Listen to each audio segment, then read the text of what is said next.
এই সবকিছুর দাম কে বাড়াইছে? এই সরকার পাইছে। স্বাধীন দেশ কোথায় আসলো ভাই বলেন?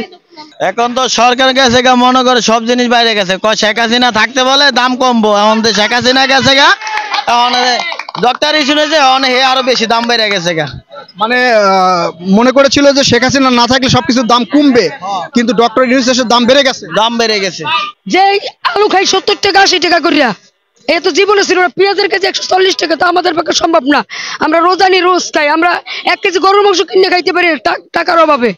মানে এর আগে কি ভালো ছিলেন? এর আগে আরো এর দাম কম ছিল সব জিনিসে, এখন আরো দাম বেশি। এখন দাম বেশি কেন বলে মনে করছেন? মানে কি কারণে বেশি হলো? এটা সরকারই জানে। সরকার যদি না কমায় তাহলে জনগণে কমাইবে কেমনে বলেন আপনি? মানে এগুলোর দাম যেগুলো বাড়ছে এগুলো সরকার বাড়াইছে? এটা সরকার না বাড়াইলে সরকার বলুক সব কমাই দেখ, তাহলে আমরা গরিব মানুষ একটু খাইয়া পিনতে শান্তিতে থাকবো ভাইয়া। আগে ভালো ছিলাম, এখন অনেক খারাপ ছিল। এক পা পেঁয়াজ নিতে পারি না, 20 টাকার পেঁয়াজ নেই, 4টা দেয় গন্যা গন্যা। তো অনেক কষ্ট না আঙ্গ মতন মানুষের। মানে আগের পরিস্থিতি কি ভালো ছিল? আগেরটা অনেক ভালো আছিল, অনকারটা অনেক কষ্ট আঙ্গ কিনতে। খাইতেও পারি না, 1 মোটা শাক নেই 20 টাকা, কলমি শাক। কিন্তু খাইতে তো পারছি কিছু। আগে কিছু খাইতে পেরেছেন, এখন খাওয়া খুবই কষ্ট হচ্ছে। অনেক কষ্ট হয়েছে কিনতে। 1 মোটা শাক আগে নিছি 10 টাকা, দহন নেই 20 টাকা। আঙ্গলিকা কষ্ট না, অনেকেই কষ্ট। একটু আগে ওই পেঁয়াজ ছিল 80, পচা পেঁয়াজ ছিল 80 টাকা, 80 টাকা। এখন একটু পচে গেছে দেখে দাম কমেছে। আবার আলু হইলো 70 টাকা কেজি, 75 টাকা কেজি। আমরা কেমনে খাম? সাধারণ মানুষে কষ্ট হয় না? কাম করে আনে রিক্সা চালায় 300 টাকার, চাইল নেয় 75 টাকার কেজি। তাই খাম কেমনে? বাজার হয় না, মাছ হয় না, মানুষ চলবো কিভাবে? মানুষ চলতে হবে। মানে এই পরিস্থিতি কি এখন হয়েছে না আগেও ছিল? আগে ছিল, খাইতে পারছি, এখন তো একদম খাওয়া যায় না। 500 টাকা নিয়ে এসেছি, কয় টাকা ঘুরে লয়ে যাইছি, 100 কয় টাকা জানি আছে, 150 টাকা আছে। তাইলে খাইতে হইব। মাংস কতদিন আগে খেয়েছেন? মাংস তো খাইতেই পারি না, যে দাম মাংস তো খাইতেই পারি না। গরিব মানুষেরা কি খাইতে পারি? আমরা গরিব মানুষেরা কি খাইতে পারে না। মানে বর্তমান পরিস্থিতিতে খুবই খারাপ অবস্থায় আছে। খারাপ অবস্থায় আছি, কি কইলাম? 500 টাকা নিয়ে আইছি, কি কিনছি? তেলের দাম, ডালির দাম, চালের দাম, আটার দাম, পেঁয়াজের দাম, আলুর দাম। আমরা তো ভাবছি যে আরা পরিবর্তনের ডাক দিছে, পরিবর্তন করবো, দ্রব্যমূল্যের দাম কমাইবো, এরকম কোনো কিছুই দেখলাম না। আর এই যে বর্তমান সরকারের সময় কেমন আছেন? ভাই বর্তমান সরকার তো এমডে ভালোই আছি। আগে নিত্য প্রয়োজন দামটা কমায় রাখলে খুব ভালো হইতো আর কি। এমডে সব দিক দিয়ে স্বাধীনতা আছে, কোনো সমস্যা না, হরানি নাই, নাই কোনো কারো কোনো হুমকি হামকি নাই। এদিক দিয়ে খুব ভালো আছে আলহামদুলিল্লাহ। এই যে দ্রব্যমূল্যের দাম বৃদ্ধি, এটা কেন হচ্ছে বলে মনে করেন? এটা মনে করেন হঠাৎ তো একটা লোক আইসা কিছু করা বলবো না। কিছুদিন সরকার আমাদের 16 বছর চালা গেল, উনি তো কিছু করা পারে নাই। আর একটা বর্তমান আইসায় উনি এত কিছু করা পারবো, এত তার সময় দিতে হবে। ঠিক আছে, কতদিন সময় দিলে ভালো হয় বলে মনে করেন?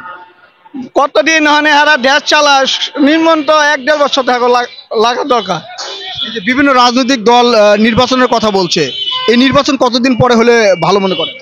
নির্বাচন যদি এই সরকার যদি নিত্য প্রয়োজন দাম কমাইতে না পারে, তারা যদি যে না আমাদের সম্ভব নয়, এই সিন্ডিকেট হয়ে রয়েছে, রয়েছে, তা উনি দূরত্ব একটা নির্বাচন দিয়ে একটা সরকার দিয়ে দেওয়া ভালো। এখনো সিন্ডিকেট আছে বলে মনে করছেন?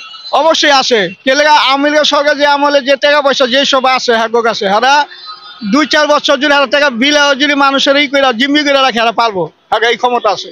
মানে আপনি মনে করছেন যে আওয়ামী লীগ সরকারের কাছে, আওয়ামী লীগ সরকারের নেতাকর্মীদের কাছে যে পরিমাণ টাকা আছে, এই টাকা দিয়ে তারা সিন্ডিকেট করে দেশের অস্থিতিশীল পরিস্থিতি সৃষ্টি করতে চাচ্ছে? হ্যাঁ অবশ্যই, হারা অবশ্যই পারবো। হারা হ্যাগো কাছে দুনিয়া টাকা পয়সা সব কিছু আছে হ্যাগো কাছে। টাকা ছাড়া পাবলিক, আমরা পাবলিক হলাম খারাপ।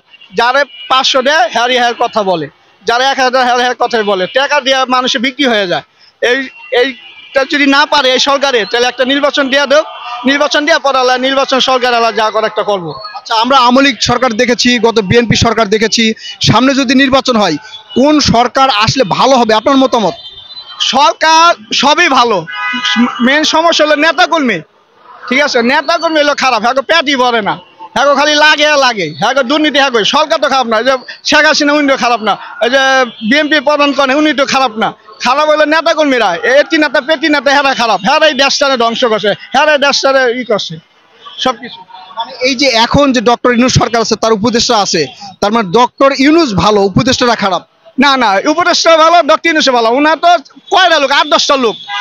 আর এর আগে সরকারটা চালাইছে আপনি 300-350 লোক নিয়ে, আবার উপজেলা চেয়ারম্যান আছে, হ্যাঁ লোক আছে প্রায় 700-800 লোক নিয়ে, হ্যাঁ এই দেশ কন্ট্রোল করতে পারে নাই।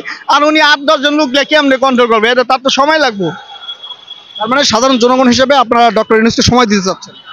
সময় দিতে চাচ্ছি কোনটা, উনি যদি পারে, উনি জানে, উনি যদি কন্ট্রোল করতে পারে তাহলে উনি সময় নিয়োগ, আর না পারলে একটা নির্বাচন দিয়ে দেবে। এই যে যদি দেশের পরিস্থিতি আবারও কখনো মানে আগের মতো হয়, আওয়ামী লীগ সরকারের মতো হয়, তখন কি আপনারা আবার আন্দোলন করবেন? অবশ্যই। আমরা কোনো জনগণ, আমরা কারো সে জিম্মি থাকতে চাই না, কারো ধর্ণা ধরতে চাই না। আমরা স্বাধীনতা দেশ, স্বাধীনভাবে চলতে চাই। আমরা দিন এনে দিন খামু, শান্তিভাবে ঘুমাইতে চাই, শান্তিভাবে চলাফেরা করতে চাই। কারো হরানি, কারো জিম্মি আমরা হতে চাই না।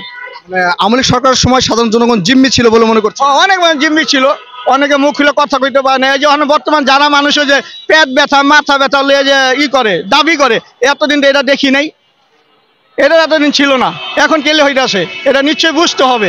আমরা বাংলাদেশের মানুষ হলো মির্জাফর, আমি ডাইরেক্ট মির্জাফরই কমু। কেউ ভালো চায় না। যে যেটা পায় হ্যাঁ করে লাজা বাসা কেমন রইব, কিভাবে রুইটা খাবে, এই ধান্দাই থাকে। মানে এই যে ডক্টর ইউনূস সরকার বসে কিছুদিন হয়েছে, ধর 3 মাসের মতো, 3 মাসের মধ্যে যে বিভিন্ন দাবি দেওয়া তুলছে, এই দাবি দেওয়া তোলার কারণ কি বলে মনে করছেন? এটি তো আপনার হ্যাঁ একটা হরানি মুক্ত করতে চাইতেছে, হ্যাঁ আর কি করবা, একটা দেশে বিশৃঙ্খল করবার চেষ্টা করতেছে।